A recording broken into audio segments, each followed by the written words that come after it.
한국인들이 아주 예전의 이야기를 전하거나 불가능한 일이 일어났어도 이상하지 않은 먼 과거의 이야기를 전할 때 붙이는 말이 있습니다. 전래동화에서도 가장 먼저 나오는 문장이기도 한 이것은 바로 호랑이 담배 피던 시절입니다. 한국인들도 자세하게 왜 호랑이 담배 피던 시절을 언급하는지 모르고 그냥 어릴 적부터 익숙해져 있는 경우가 대부분입니다.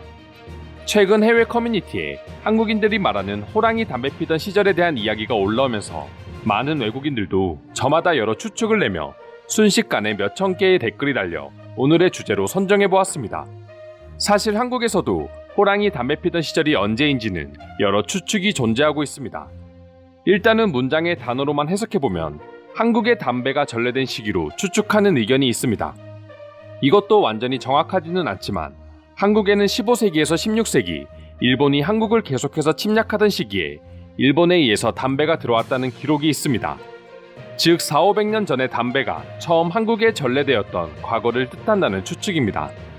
하지만 4,500년 전은 그렇게 엄청난 과거라고 말하기에는 짧은 기간일 수 있습니다. 그래서 나온 추측은 바로 담배잎과 관련된 내용입니다. 사실 호랑이 담배 피던 시절의 원래 표현은 호랑이 담배 먹던 시절이라고 합니다. 호랑이가 담배를 피우는 건 실제로 불가능하지만 담뱃잎은 즐겨 먹었기 때문입니다. 그렇게 해석한다면 호랑이라는 동물이 지구상에 태어나 담뱃잎을 뜯어먹었던 셀 수 없는 과거라고 이야기할 수 있습니다. 마지막으로 한국의 역사와 관련해서도 추측하는 의견이 존재하고 있습니다. 17세기 중반 한국은 어린아이들도 담배를 피웠다고 합니다. 의약품으로 여겨졌기 때문이죠. 하지만 신문제에 의해 양반 앞에서 평민이나 노비는 담배조차 피울 수 없도록 금지당했다고 합니다. 결국 추상적으로 호랑이나 인간이나 모두 차별 없이 담배를 피울 수 있었던 과거를 이야기한다고 할 수 있죠. 이 외에도 다양한 추측이 있으며 재미있는 사실을 알고 계신 분들이라면 댓글로 남겨주시면 많은 도움이 될 것 같습니다. 이처럼 한국인들마저 입에 달고 살지만 자세한 내용은 알 수 없는 이 문장은 외국인들 눈에도 신기하기도 궁금하기도 했던 것 같습니다. 한국인들은 옛날에라는 단어를 쓰는 대신에 호랑이 담배 피우던 시절로 대화를 시작한다는 외국인의 글에 순식간에 1000개가 넘는 댓글들이 달리며 저마다 다양한 반응을 보여주고 있는데요. 외국인들은 어떤 생각을 가지고 있는지 지금부터 자세히 살펴보도록 하겠습니다. 호랑이가 담배를 피웠던 때를 이야기하는 거죠. 그렇다고 한다면 엄청 오래전에 일어난 일인데 왜 지금 와서 또 이야기를 하는 건가요? 한국어는 이해하기 너무 어렵습니다. 근데 엄청 옛날에는 진짜 호랑이가 담배를 피웠나요? 아니면 한국에서 전설처럼 담배 피는 호랑이 이야기가 전해오고 있는 건가요? 호랑이가 담배를 피우던 동물이라는 이야기는 들어본 적이 없어서 그렇습니다. 예전에는 한국에서 담배가 아주 싸고 누구나 가질 수 있었습니다. 하지만 어느 시점부터 부자가 아니라면 구입할 수 없을 만큼 비싸졌고 때문에 사람들은 누구나 담배를 살 수 있었던 시절을 그리워하며 호랑이도 담배를 피우던 과거를 이야기하는 것입니다. 한국에서 호랑이는 동물원에서만 볼 수 있는 거 아니야? 그들은 호랑이가 살지 않는 나라였기 때문에 호랑이를 전설적인 동물로 여겨서 오래된 과거를 이야기할 때 저렇게 말하는 게 아닐까 생각해. 실제로 한국은 호랑이 중에서도 제일 용맹한 호랑이들의 거주지였다고 해. 하지만 지금은 거의 멸종된 상황이야. 캐나다에서 산책을 나갔다가 곰을 마주하는 것처럼 한국은 산책을 나가면 호랑이를 마주할 수 있는 거야? 그럼 너무 무서울 것 같은데. 게다가 그 호랑이가 담배를 피우고 있다면 나는 그 자리에서 기절해버릴 거야. 담배 피는 호랑이에게는 마취유, 니코틴 패치를 붙이도록 정부에서 적극적으로 나서야 해. 내가 아주 어렸을 때 한국의 미나를 본 적이 있는데 호랑이가 담배를 피우다가 담뱃재를 자기 가죽에 떨어뜨려 심한 화상을 입었다는 이야기도 본 기억이 나. 한국 호랑이는 말을 했다는 전설도 있어.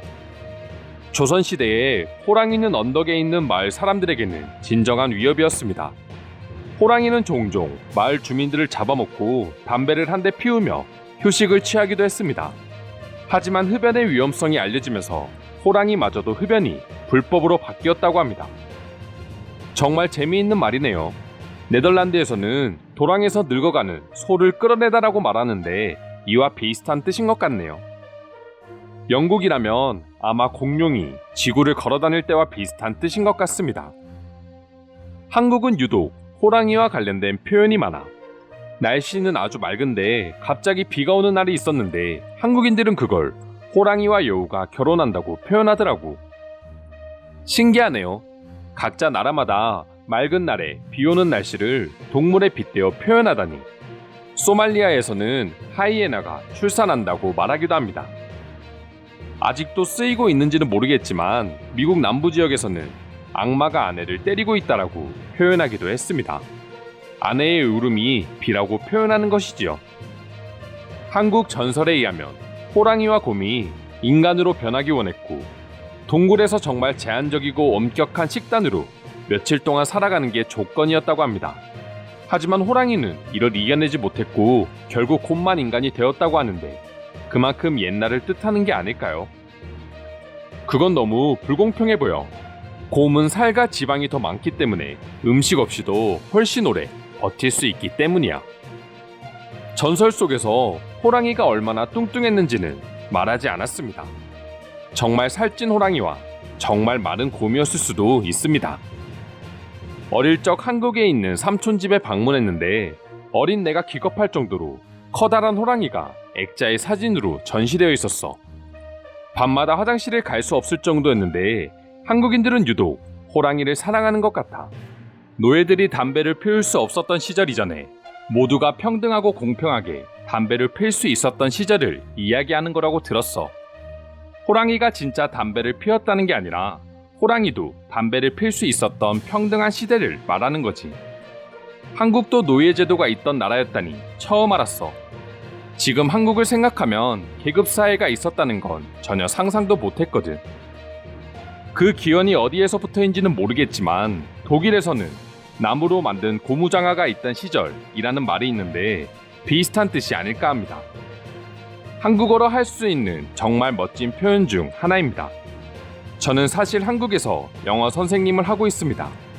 그리고 한 달 전 창작 수업을 하던 도중 학생 한 명이 종말 이후에 단편 소설을 썼고 호랑이가 담배 피던 시절로 글을 시작했는데 그 대사가 너무 좋았습니다. 제가 한국어를 사랑하는 이유입니다. 어느 나라나 오래된 과거를 이야기할 때 동물에 빗대어 말하곤 해. 터키에서는 벼룩이 미용사였을 때, 낙타가 울었을 때와 같은 표현을 써. 한국에서는 호랑이가 신적인 존재였나 봐. 할머니들이 아기가 울음을 그치지 않으면 호랑이가 잡아간다고 말을 하기도 하는데 그러면 아무리 땡깡을 부리던 아이도 그 자리에서 바로 울음을 그쳤다고 해. 한국어의 표현 능력은 정말 상상 이상이야. 내가 한국어를 포기하고 싶지만 끝까지 배우고 싶은 이유이기도 하지. 이상으로 한국인들이 과거를 이야기할 때 호랑이 담배 피던 시절로 시작하는 걸 보고 느낀 외국인들의 반응 살펴보았습니다. 오늘도 끝까지 영상 시청해주셔서 감사드리며 여러분들의 구독과 좋아요는 영상 제작에 큰 힘이 됩니다. 이상 종크TV였습니다.